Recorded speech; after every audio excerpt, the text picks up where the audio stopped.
show Zing. Now it's time for World of Bollywood special just for you.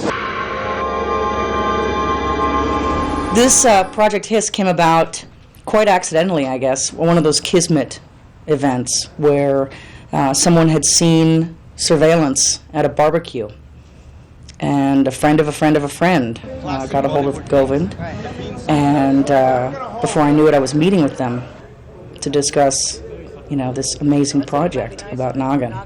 And it sort of came out of the blue, and it was, like most things that I want to do, it scared the hell out of me. That's the angle. And go. I like to do things that scare me. It's why I still look in the mirror naked. So, I was instantly intrigued. We had already taken the decision to hire an American director, which is radical, because the first time anybody's hired an American director to come to India and make a movie. The whole idea was to get an auteur who'd bring their own, style. Really stretch those fingers in that butt. And when you do this, they look super real, the hands. Okay. Jennifer was given the freedom to do what she wanted, and how much she was going to use Bollywood was up to her. The story itself is beautiful and about, I think, the innate power in nature. And it's about, you don't mess with the female cobra, or she will manifest into a beautiful human being and then come after you and seek her vengeance. And ultimately, we have a snake woman coming in and swallowing men whole and fagging them to death, and it's all very erotic and terrifying. In this telling, the reason she comes into the city in human form is because there's a very evil American villain. The only American in the film is the villain, George States from Texas. There's a theme. And George comes in, he's got brain cancer, and George seeks the Nagmuni, which the female cobra possesses, and it's immortality.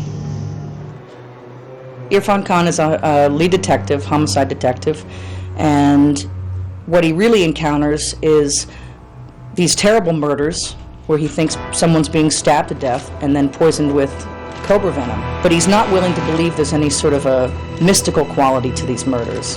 What we, come to see is that he's now battling against his mother-in-law's belief in Nagan. She prays to Nagan every night for grandchildren. She's a fertility goddess, so she prays every night to this fertility goddess.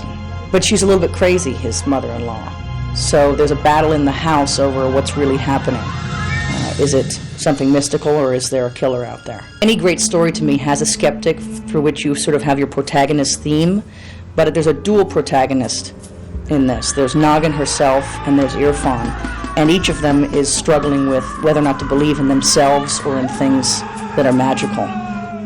The legend of Nagan is really popular, and it's like 5,000 years old, and it's seeped in Indian mythology.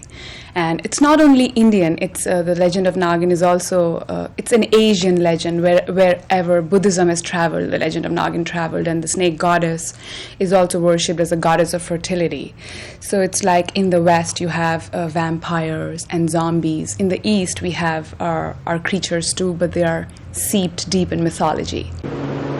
So I think, it's like Asia's answer to the vampire, the werewolf, the mermaid, and Medusa, all put together.